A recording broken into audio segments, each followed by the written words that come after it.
You have assumed a new role at a new company. What are your first steps? What do you do first so you set yourself up for success? Those first few weeks can determine how well you know your role, and more importantly, who do you need to meet, what systems do you need to learn, and what are the details about the company's culture. Your first actions in a new role will be critical to your success. So plan carefully and embrace learning and meeting new people.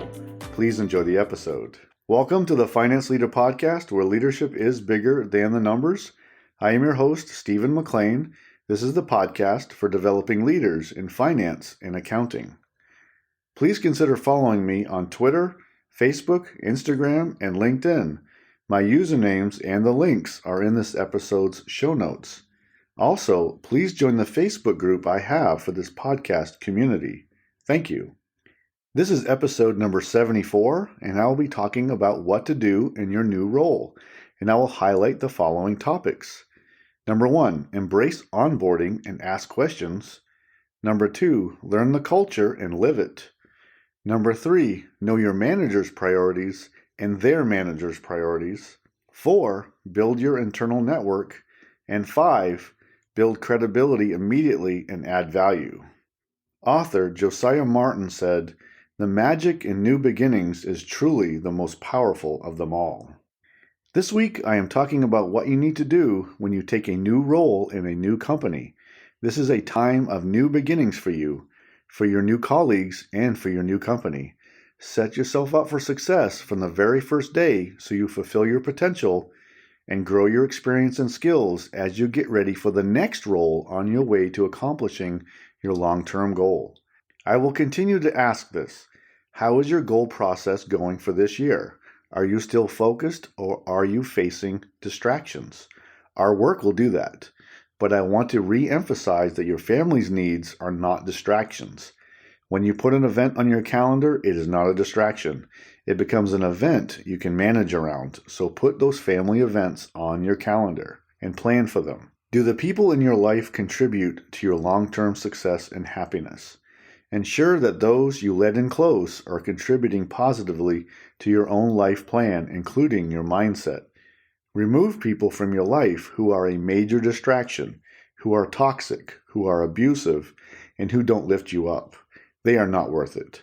Keep your inner circle clean with those people who sincerely believe in you and want you to succeed. Our mindsets can be tainted too easily by toxic people if you let that type of poison close to you. This year so far, I have talked about our goal planning process in episode 71, about keeping a journal in episode 72, and last week in episode 73, I was discussing finance and accounting career trends for 2022. If you missed those episodes, please go back and listen. You won't be disappointed. So you have a new role in a new company. What do you do first? Well, ensure you embrace the onboarding process, and hopefully you have a great onboarding experience. This is the time the company set aside to get you set up, like your device and accounts. What apps do you need? Your pay and benefits. To learn the culture and to learn organizational expectations. Leaders, I also ask you to review your own onboarding process to see if it sets up your new team members for success. Onboarding is an investment, so ensure your onboarding program welcomes and embraces new team members so they win from day one. Knowing and embracing the corporate culture will help you navigate expectations on performance and behavior. It tells you how to approach your work, how to present ideas, and how to communicate and respond to adversity. The most important aspect of being the new person at a new company is to build your credibility quick. Learn and ask questions. Don't be the know-it-all, but be the sponge so you do soak up the experiences of those on your team so you know where to focus and what the expectations are regarding work performance, and in fact, how to accomplish the tasks assigned to you successfully. A big part of your credibility is that you have to build trust on your team. You need to be on time and follow through on your tasks. You need to learn and not try to be the know-it-all. Be humble as you learn the culture and how your new company operates. As you accomplish tasks, you will discover better ways to do things, and you can share those in the right way. Additionally, be respectful and courteous of everyone. I want you to ask about priorities. What are your supervisor's priorities? And also ask about their boss's priorities. You need to know both so you know where to focus your effort. Set up your boss for success too. This is important to get right. Our responsibility is to align our effort properly so we are all rowing in the same direction, so we move forward together. I am also hoping your boss has established priorities, so you know where to focus your effort. This is a critical aspect of leadership. As a finance and accounting professional, you need to learn a few critical things quickly. What financial systems will you be using? What will your role be for monthly close? What metrics are you responsible for? And what are your points of contact for knowing the deeper details for those metrics?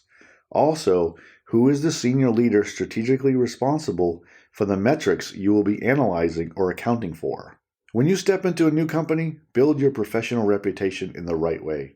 Build credibility fast through your soft skills like time management, communication, emotional intelligence, and handling adversity. Listen way more than you talk, and when you talk, ask a question on how to do something within your duties so you learn. Your job at first is to learn. Learn the systems, learn and live the expectations, and learn your duties. You were hired for your potential to grasp your duties, to fit into a team that is already performing, to contribute in a positive way, and to add value. Build and protect your professional reputation from day one by being enthusiastic and by approaching your new responsibilities through learning. You don't know this company from the inside yet, but today, on day one, you get to learn the right way through a professional attitude and approach.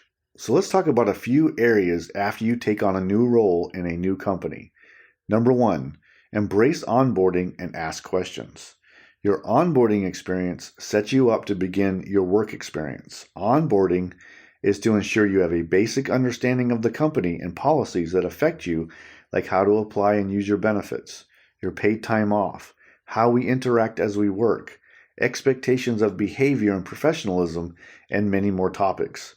Your onboarding is the introduction to the company, so maximize your time to get the basics done before you begin your regular duties. What do you need to know or set up going forward? Number 2, learn the culture and live it. The culture you are now in determines how you interact with others, how to share ideas, and how you manage conflict along with many scenarios. Embrace the culture and live it. Support it with every task you are assigned to get done. Embrace that culture with every idea you present and every time you speak with a colleague. Number 3, know your manager's priorities and their manager's priorities. You need to know where to focus your time and your effort, and that is where priorities come in. Don't be afraid to ask what the priority is, because you can only work effectively on one major task at a time. You want to make sure you are working on the tasks that matter first. When you are given 3 tasks to do, ask what the priority is if you are not told right away. And there are constant priorities of effort. What should you be working on as conditions and problems arise? Ensure you know these too, and know at least 2 levels up what the priorities are. Prioritize every task and every request to do something, and make sure it aligns with the priorities you are given. Number 4, build your internal network. Give way more than you get in your network. That is the answer to everything you do in life or work or business or politics. Give way more than you receive from other people. Immediately after starting in your new role, learn who will be the people who will contribute to you succeeding. You need to know the managers and senior leaders who are executing the metrics and accounts you are responsible for, so you can get the details of why something happened or will happen. Reach out often so you know the trends, so you are more prepared for monthly close. Share the information within your network also. Build those connections sincerely, and not only when you need something. Build trust in your network. Don't forget to make a connection with the most important people in the organization, and that's the executive assistants. The assistants make things happen. In every organization, it's the assistants who pull together miracles, and they don't get enough credit. They are the angels who want to help and are always willing to get it done with a happy approach. Introduce yourself to them and always be respectful of their time. Number 5, build credibility immediately and add value. You need to build your credibility on day one. Be reliable, be courteous, be respectful of everyone, meet your deadlines without excuses, and be on time. I want you to get some quick wins and over-deliver on what you are tasked with. Be reliable and time-conscious. Be respectful of everyone's time. To gain a quick win, use your soft skills like communication.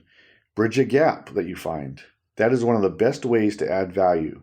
As you build your network and begin to talk about problem solving, you will discover that person A needs to talk with person B, but they don't realize it. You can put these two together so they can solve the problem they both probably want to get solved. Also, be a lifelong learner. Never stop learning. Ask questions and apply knowledge and experience for the good of the company. Ensure you add value to every task you work on.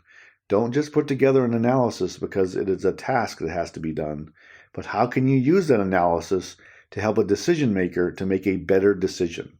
That is what I want you to do. Add tremendous value in everything you do. Do your part in making your organization the best organization. No complacency and no supporting the status quo. Be consistently adding value and ensure you are setting up your teammates and boss for success. This is another critical component of building trust. So you have a new role and lots of information is coming at you at once. So what do? Maximize your onboarding to get the basics set up, like your pay, your benefits, and the accounts you need, like your email, and what apps you need to work on. Know your priorities, learn your job, and build some quick wins. Learn and ask questions. Don't try to be the know-it-all, but be the team player who can be trusted. Become a leader and help to bridge gaps in communication and execution. Live and breathe the company culture. Be an ambassador for what the company delivers to the market. So for action today, if you are about to start a new role at a new company soon, ask about the onboarding process so you are prepared and can maximize it. Additionally, learn as much as you can about the company. When you were interviewing, you did your research about the company so you knew the basics, but you were interviewing with many companies.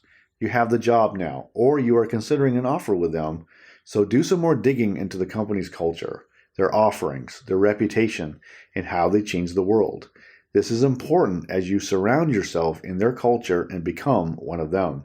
Embrace your new role with enthusiasm and be ready to add tremendous value.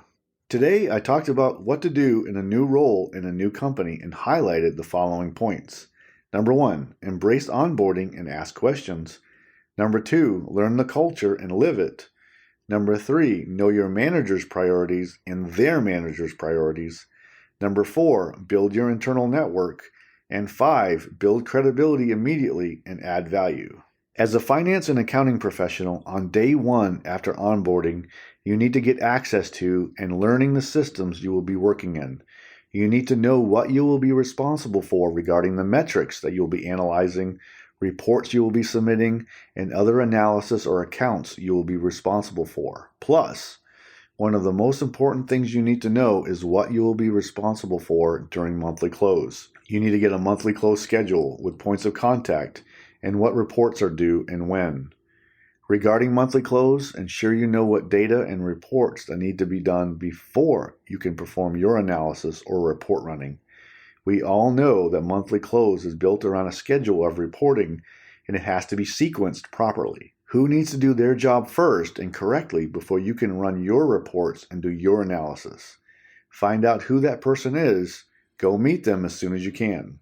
Next week, I will be talking about habits so you can continue to change your approach and behavior to increase your chance of success. I hope you enjoyed the Finance Leader Podcast. I am dedicated to helping you grow your leadership skills, to change your mindset, and to clarify your goals so you advance your career. You can find this episode wherever you listen to podcasts. Until next time, you can check out more resources at financeleaderacademy.com and sign up for my weekly updates so you don't miss an episode of the show. And now, go lead your team, and I'll see you next time. Thank you.